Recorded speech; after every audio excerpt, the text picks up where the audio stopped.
What's up guys, it's Duke here from sportsgamers.com, and in today's Madden video we're going to be talking about a hot topic in the community, the Madden 21 beta.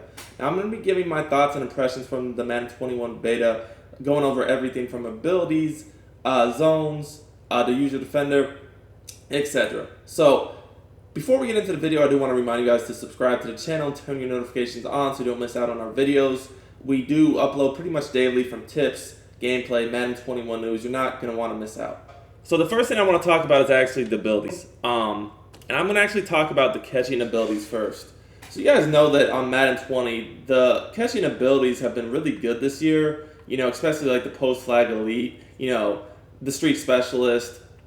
You know, those abilities definitely are overpowered, I feel like, on this year's game. The thing is, as you guys can see, I'm going to show you a quick example of what I'm talking about with Hopkins, because he is the post flag elite. Like, for the most part, you still have to throw your players, you know, open players. You can't just go crazy and just chuck. So the post flag elite this year and other catching abilities, definitely really good. Don't get me wrong, I completely understand. The thing about it is like you still have to throw them open though. You can't just chuck into coverage. You have to throw when they're open for the most part. And yeah, if a defender comes in late with these abilities, they're probably gonna catch the ball every time. So they're good and effective, but you still have to throw when they're open. Like you can't just chuck into coverage like here you guys see here on the corner. Get the dive catch. The guy's in the area, but you know he's not going to react most of the time, right?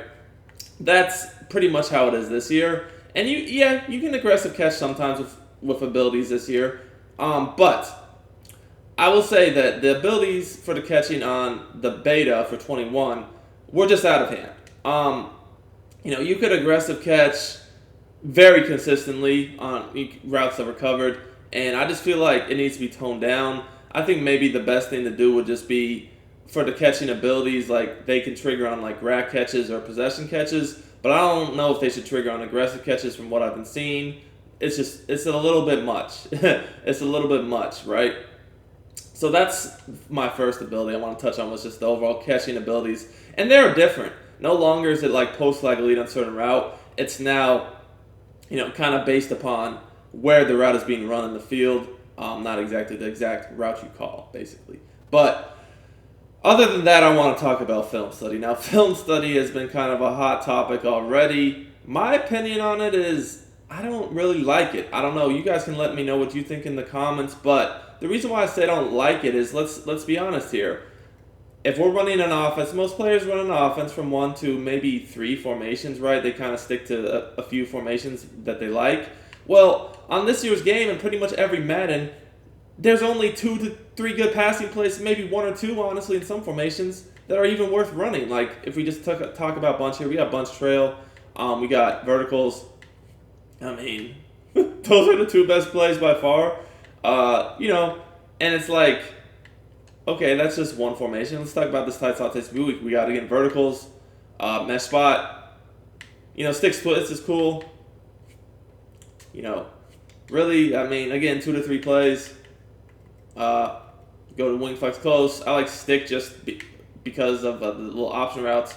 Verticals is cool. Smash is cool. So again, you go to these formations and you see 2 to 3 effective passing plays. Why is that? Well, because every single Madden, what we do is we find the plays with like one route that's key that they have to, you know, pay attention to. So like for instance, on bunch trail, we got the deep post and the little corner route. Or on verticals, we have that little wheel route. On this tight slots, you know, this mesh spot, it has that nice wheel route to the running back, or stick switch. The reason why people like stick switch and stick plays is because if they have hot route master, they get the best drop back, so they can just hot route out of them. So it's not like, you know, there's a million good plays in every formation to run. No, most formations only have 2 to 3 good passing plays because we need a play that has a route that the defense must account for. Or, you know, you just want to play, like I said, the stick plays. I actually put a tip up on this yesterday where you get good dropbacks. So, to me, when we're talking about playing Madden for 4 to 5 minute quarters, obviously there's going to be a lot of possessions. I don't think that, you know, just because you call a certain play a certain amount of times, all of a sudden the defense, you know, should just be able to know exactly what you're doing, right? Now, I think it's good in theory because, like, let's think about it. There are actual glitchy type plays that this would make sense for. Like, if you guys played Madden a few years ago, PA in around, you literally call PA in around, roll out, throw that corner out, cross, whatever the heck. It was very hard to stop, right?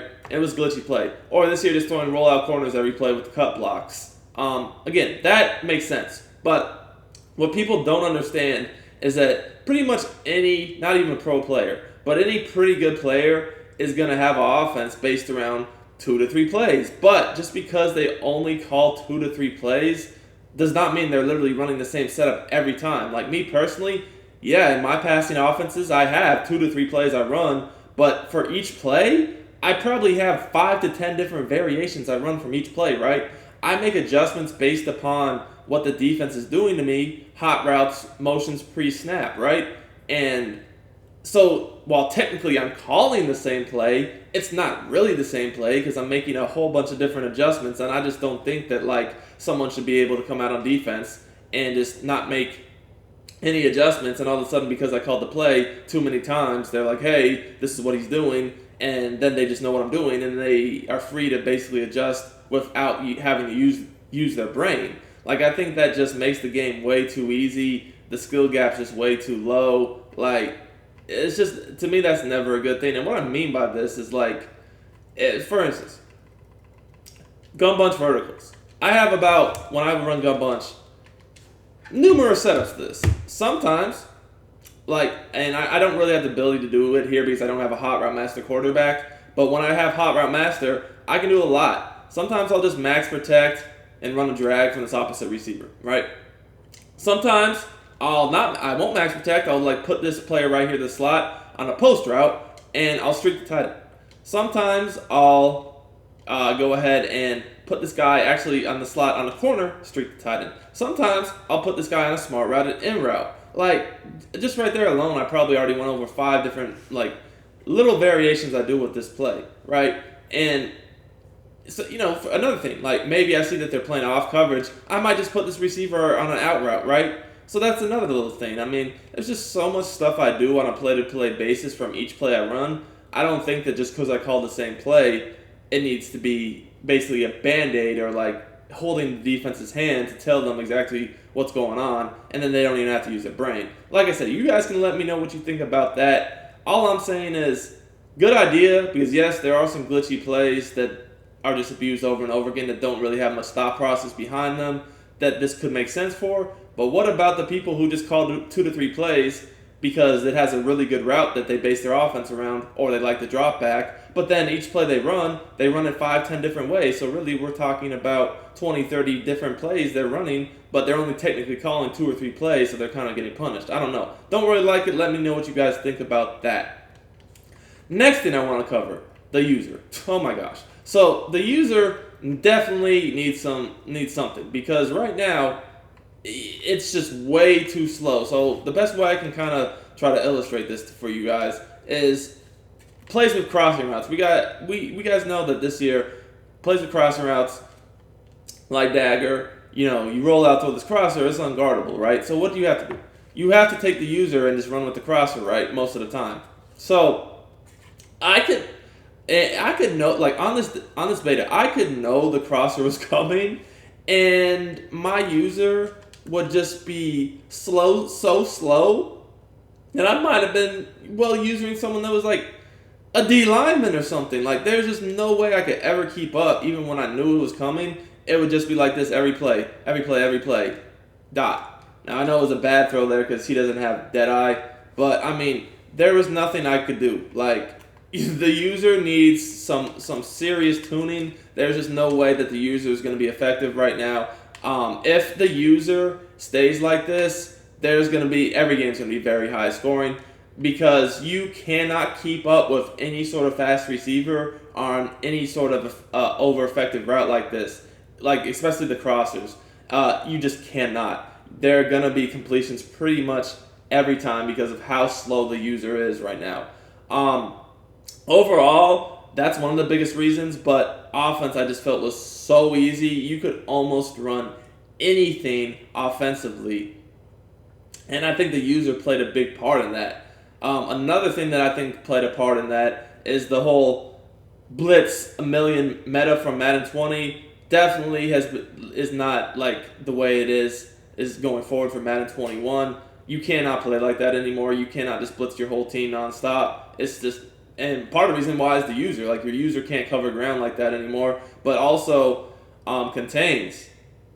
That was something they mentioned in the deep dive of the gameplay. But yeah, like the contains, they definitely aren't the same. They're not so glitchy like they were this year. Next thing I want to talk about is the zone drops, the zone coverage. So first of all, the ability to control the depth that your zone drops at is a great idea. It's, to me, it's like, I absolutely love that idea. Why? Because on this year's game, you can just call corner routes over and over and over and over and over, and well, because you can just roll out and throw them behind a cloud flat, you get certain ones underneath the deep zones, you pretty much are in a bind all game long because of how good these corner routes were on this year's game. Just like that, see how I get behind the cloud flat? Again, I know that Watson, he just doesn't have dead eye, so he can't throw that well. But the thing with these zone drops is you can now control the depth of which your zones drop. So if you see someone keeps throwing a corner or a crosser and it's just getting behind your coverage every single time, like what happened here, you can control that by telling your zone to drop at a certain depth so he will no longer just let him get behind him. Now, there's a few issues with this. The beta, the zones were just coming up to the line of scrimmage. They were kind of like the depths were resetting. I'm sure that will get fixed, but I absolutely love this feature. This might be my favorite thing they added, and I think it's going to be very, very, very beneficial to making the game better. The only thing I would say about it is, like, I think that hard flats should always play, like, the hard flat area, the short area of the flat, regardless of what you change your flat adjustment for. I just feel like hard flats should always just play the hard flat, because what if I want to have a hard flat and a cloud flat, and obviously I need my cloud flat deeper because they're running a corner route or a cross or whatever, but I still do want to have a hard flat on the opposite side of the field because maybe they're sending drags over there or something like that. That's where I think that could be a little bit better, is that they allow the hard flats to always just stay guarding the shallow area and then let you adjust the flat zones like the soft squats or the cloud flats, if that makes sense. Now, the other thing I will say about zones is deep zones I feel like need to be better. I just don't feel like they cover much of anything.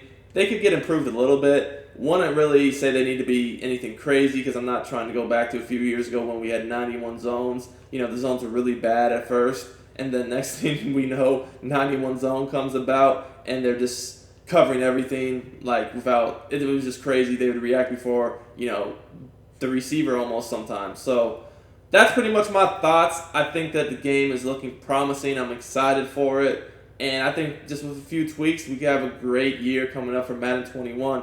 So I hope you guys enjoyed the video, man. Let me know your thoughts. Let me know what you think about all this stuff. If you guys have any more feedback you'd like to provide, post it in the comments. Let's get the discussion rolling. So it's Duke. Until next time, I'm out of here. Hope you all have a great day.